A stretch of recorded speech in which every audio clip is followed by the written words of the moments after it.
اپنی زندگی میں نمازوں کی پابندی کرے۔ محترم حضرات، کتنے افسوس کے ساتھ کہنا پڑتا ہے کہ پیسہ کمانے کے لیے لوگ وقت کا حساب لگاتے ہیں، پیسہ کمانے کے لیے وقت کا حساب لگاتے ہیں۔ تقریباً 1 مہینہ پہلا یا بعض لوگ 1 سال پہلے یا بعض لوگ اپنی زندگی کی فیوچر پلاننگ کرتے ہیں، لیکن انہیں یہ توفیق نصیب نہیں ہوتی کہ وہ اپنی نمازوں کی پابندی کریں۔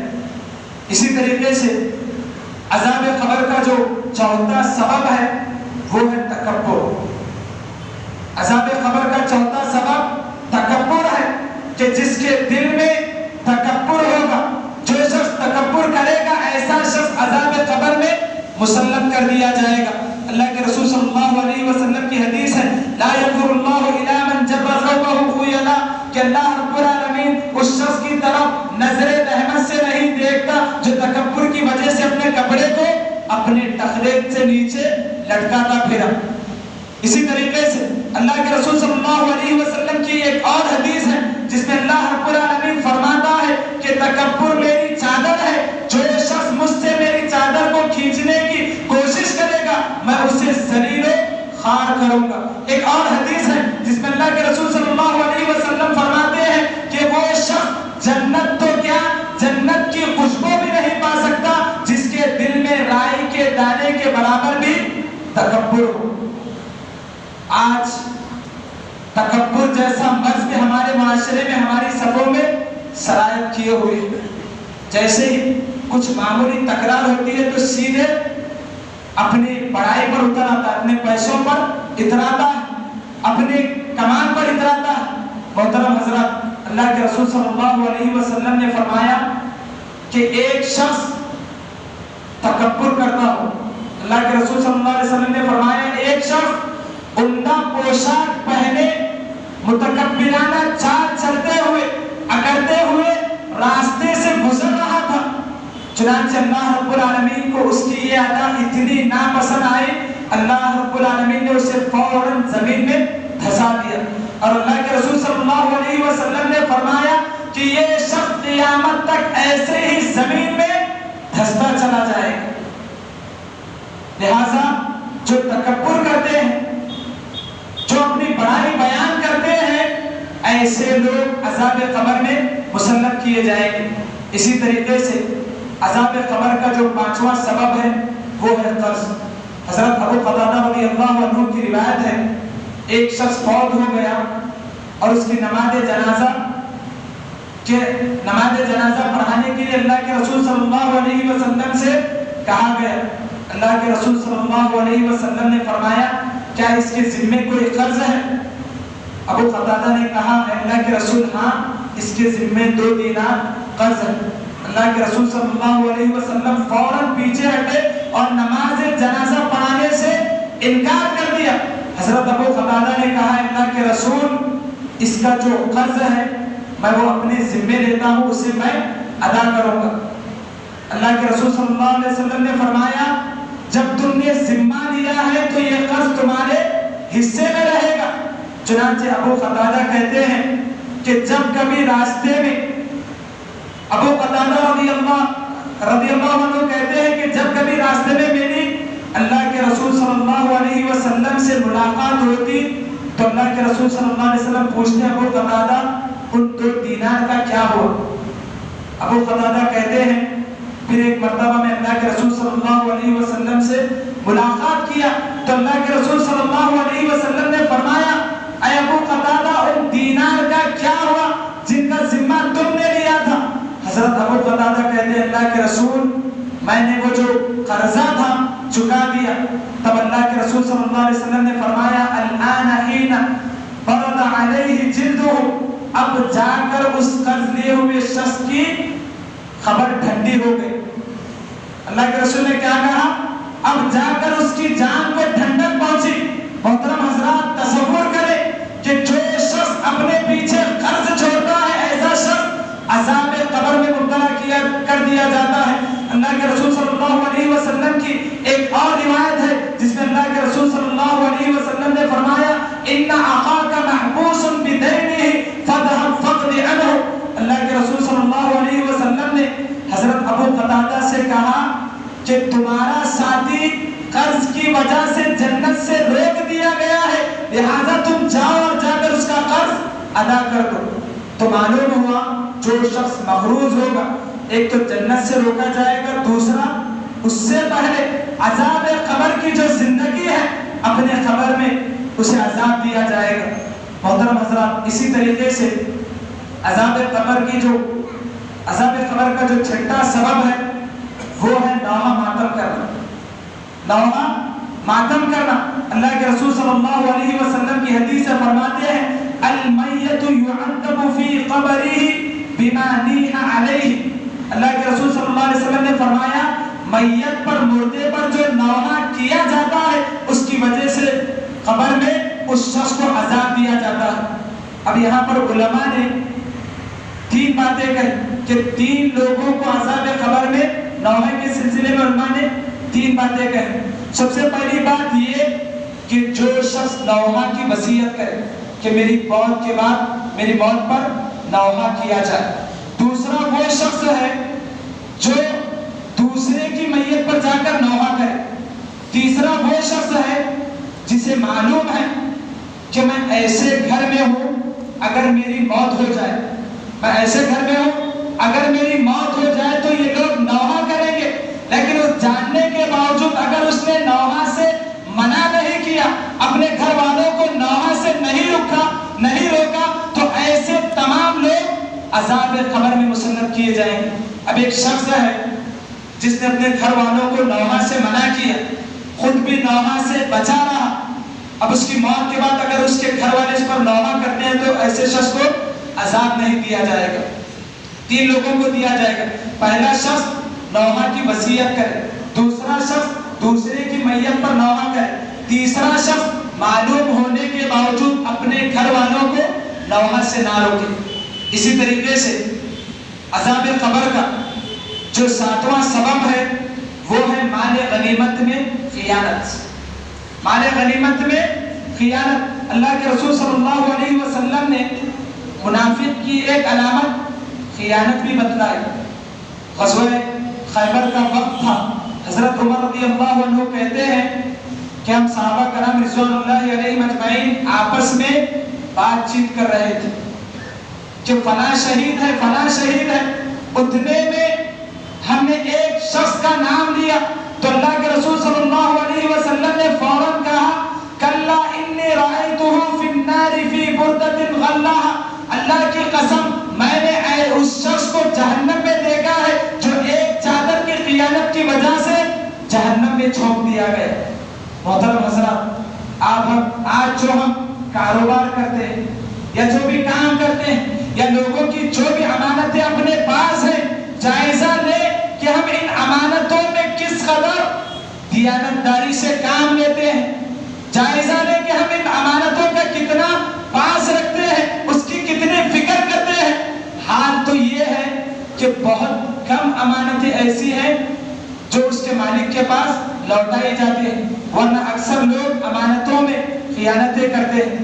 اسی طریقے سے عذاب قبر کا ایک اور سبب، آٹھواں سبب ہے چوری۔ اللہ کے رسول صلی اللہ علیہ وسلم نے ایک مرتبہ فرمایا لقد جیء بالنار، کہ مجھ پر آگ پیش کی گئی۔ اللہ کے رسول نے فرمایا مجھ پر آگ پیش کی گئی، وحتی رأیت فیہا صاحب المحجن، فرمایا اور میں نے اس آگ میں سوکھی لکڑی کے مڑے ہوئے سرے کے مالک کو دیکھا۔ پھر اللہ کے رسول صلی اللہ علیہ وسلم نے فرمایا وہ شخص دنیا میں حاجیوں کا مال اس لکڑی سے کھینچ کر چرایا کرتا تھا۔ تو اس حدیث سے معلوم ہوا کہ دنیا میں چرانے والا شخص، کسی بھی شخص کی چیز کیوں نہ ہو، کوئی بھی چیز کیوں نہ ہو، دنیا میں چرانے والا شخص کل قیامت کے دن جو آخرت کی پہلی منزل قبر ہے اس میں عذاب میں مبتلا کیا جائے گا۔ اسی طریقے سے عذاب قبر کا جو نواں سبب ہے وہ یہ کہ لوگوں کو نیکی کی ترغیب دینا اور خود اس سے بچ جانا، لوگوں کو نیکی کی ترغیب دینا اور خود اس سے بچ جانا۔ چنانچہ ایسے لوگوں کے بارے میں احادیث میں بڑی ہی سخت وعید آئی ہے جو لوگوں کو تو نیکی کا حکم دیتے ہیں لیکن خود اس پر عمل نہیں کرتے. اللہ کے رسول صلی اللہ علیہ وسلم کی حدیث ہے رأیت لیلۃ اسری بی رجالا تقرض شفاہہم بمقارب من نار. اللہ کے رسول صلی اللہ علیہ وسلم نے فرمایا کہ میں نے معراج کی رات ایسے لوگوں کو دیکھا جو آگ کی قینچوں سے اپنے ہونٹوں کو کاٹ رہے تھے. اللہ کے رسول صلی اللہ علیہ وسلم فرماتے ہیں کہ یہ کون لوگ ہیں جو آگ کی قینچوں سے اپنے منہ کو کاٹ رہے ہیں؟ تو فرشتوں نے کہا ہؤلاء خطباء امتک، یہ سب وہ لوگ ہیں جو تمہاری امت کے خطباء ہیں. یہ سب وہ لوگ ہیں جو تمہاری امت کے خطباء ہیں. الذین یأمرون الناس بالبر وینسون انفسهم، یہ وہ لوگ ہیں جو لوگوں کو نیکی کا حکم دیا کرتے تھے، جو لوگوں کو برائی سے روکا کرتے تھے، لیکن خود کا عالم یہ تھا، خود کا حال یہ تھا کہ جو نہ تو نیکی پر عمل کرتے تھے اور نہ برائی سے بچا کرتے تھے. تو محترم حضرات، کوئی بھی چیز ہو، جب ہم کسی کے اندر کوئی کمی دیکھیں، کوئی نقص دیکھیں، تو ہماری کوشش یہ ہونی چاہیے کہ ہم اس برائی سے پہلے خود اپنے آپ کو بچائیں، اس برائی سے پہلے اپنے دامن کو چھڑائیں، اس کے بعد جا کر اس شخص کو نصیحت کریں. آج عالم یہ ہے کہ خود کے اندر بہت ساری برائیاں ہیں، اتنی برائیاں ہیں کہ سب لوگ دیکھ رہے ہیں، لیکن پھیلنے سے سب دوسرے لوگوں کو مجموعے کے سامنے روک دیتے ہیں. تو ایسے شخص کو عذاب قبر یہ دیا جائے گا کہ یہ لوگ آگ کی قینچوں سے اپنے منہ کو کاٹیں گے. اسی طریقے سے عذاب قبر کا جو 10واں سبب ہے وہ یہ کہ پیشاب کے چھینٹوں سے بے احتیاطی برتنا. اللہ کے رسول ابن عباس رضی اللہ عنہما کی روایت ہے، بخاری کی روایت ہے کہ اللہ کے رسول صلی اللہ علیہ وسلم ایک مقام سے گزر رہے تھے تو وہاں پر قبر میں 2 لوگوں کو عذاب دیا جا رہا تھا. اللہ کے رسول صلی اللہ علیہ وسلم نے فرمایا یعذبان وما یعذبان فی کبیر، کہ یہ 2 لوگوں کو عذاب دیا جا رہا ہے اور انہیں عذاب کسی بڑے گناہ کے سلسلے میں نہیں بلکہ معمولی چیزوں کی وجہ سے دیا جا رہا ہے. اس کے بعد اللہ کے رسول صلی اللہ علیہ وسلم نے فرمایا کان احدہما لا یستتر من بولہ، ان میں کا ایک شخص پیشاب کے چھینٹوں سے بچا نہیں کرتا تھا، پیشاب کے چھینٹوں سے احتیاط نہیں برتا کرتا تھا. وکان الاخر یمشی بالنمیمۃ، اور دوسرا شخص چغلخوری کیا کرتا تھا. تو محترم حضرات، جو شخص پیشاب کے چھینٹوں سے بچتے نہیں، جو لوگ پیشاب کے چھینٹوں سے بچتے نہیں اور جو لوگ دوسروں کی چغلخوری کیا کرتے ہیں، ایسے تمام لوگ قبر میں عذاب میں مسلط کیے جائیں گے، عذاب قبر میں مسلط کر دیے جائیں گے. تو محترم حضرات، یہ وہ تمام اسباب تھے جس کی وجہ سے ایک انسان قبر میں عذاب دیا جاتا ہے. یہ وہ تمام اسباب تھے جس کی وجہ سے ایک انسان قبر میں عذاب دیا جاتا ہے. یہاں پر ایک قابل غور بات یہ ہے کہ بہت ساری احادیث میں قبر کا تذکرہ نہیں، لفظ قبر کا تذکرہ نہیں. دراصل یہ برزخی احوال ہے، اور برزخی احوال کا مطلب یہ ہے جو انسان کی موت کے بعد اور آخرت سے پہلے جو زندگی ہوتی ہے اسے عالم برزخ کہا جاتا ہے. تو گویا کہ جو شخص دفنا دیا جاتا ہے وہ شخص عالم برزخ میں ہوتا ہے. عالم برزخ ایک طرح کی قبر کی زندگی. تو یہ تمام عذابات ان معاملات میں تساہل برتنے والوں کو کل قیامت کے دن دیے جائیں گے. تو محترم حضرات، عذاب قبر اتنا بھیانک ہے، آپ تصور کریں کہ آپ کے ساتھ قبر میں کوئی نہیں ہوگا، تاریکی میں اکیلے تنے تنہا آپ کو رہنا ہوگا، اور ایسے میں اگر زبان پھسل جائے، اگر فرشتوں کے جوابوں کی توفیق نہ ملے، تو اللہ کے رسول صلی اللہ علیہ وسلم نے فرمایا کہ فرشتے لوہے کے ہتھوڑے سے، لوہے کے گر سے اس زور کی ضرب مارتے ہیں کہ وہ شخص اس طرح چیختا ہے کہ کائنات کے اندر تمام مخلوقات اس کی آواز سنتی ہیں سوائے انس اور جن کے. اس کے بعد اللہ کے رسول صلی اللہ علیہ وسلم نے فرمایا اس پر مسلط کیا جانے والا فرشتہ بھی اندھا اور بہرا ہوتا ہے. مسلط کیا جانے والا فرشتہ بھی اندھا اور بہرا ہوتا ہے. فرشتے کو خود نہیں معلوم ہوتا کہ وہ جو سزا دے رہا ہے وہ کتنا بھیانک ہے, کتنا خطرناک ہے. اللہ کے رسول صلی اللہ علیہ وسلم نے فرمایا جب وہ ہتھوڑا لے کر اس شخص پر مارتا ہے تو اس کی حالت یہ ہو جاتی ہے کہ وہ مٹی میں مل کر مٹی ہو جاتا. پھر اللہ رب العالمین دوبارہ اس کے اندر روح ڈال دیتے ہیں, پھر دوبارہ اس کا جسم بنتا ہے, پھر فرشتہ اسے لوہے کے ہتھوڑے سے مارتا ہے اور یہ سلسلہ چل نکلتا ہے. لہٰذا ہمیں چاہیے کہ دنیاوی زندگی میں ان تمام چیزوں سے بچنے کی کوشش کریں جو عذاب قبر کا سبب ہو.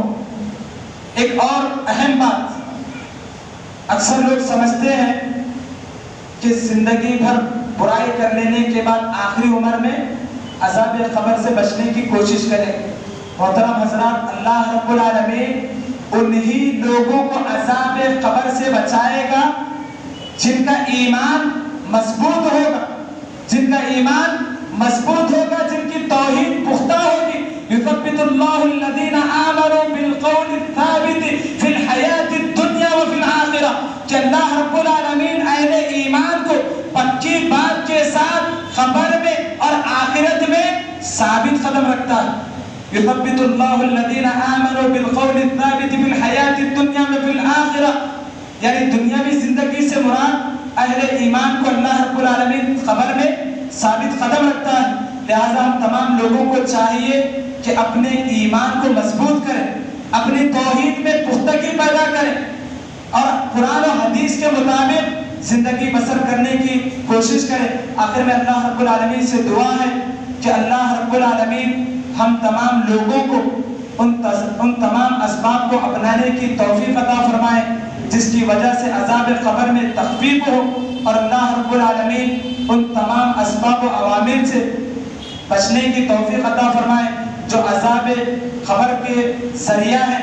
اللہ رب العالمین ہم تمام لوگوں کو اپنا ایمان مضبوط کرنے کی توفیق عطا فرمائے. اللہ رب العالمین ہم تمام لوگوں کو اپنی توحید میں پختگی پیدا کرنے کی توفیق عطا فرمائے. اللہ رب العالمین ہماری دنیا کے ساتھ ساتھ ہماری آخرت بھی کامیاب فرمائے. آمین ثم آمین. وآخر دعوانا ان الحمد للہ رب العالمین.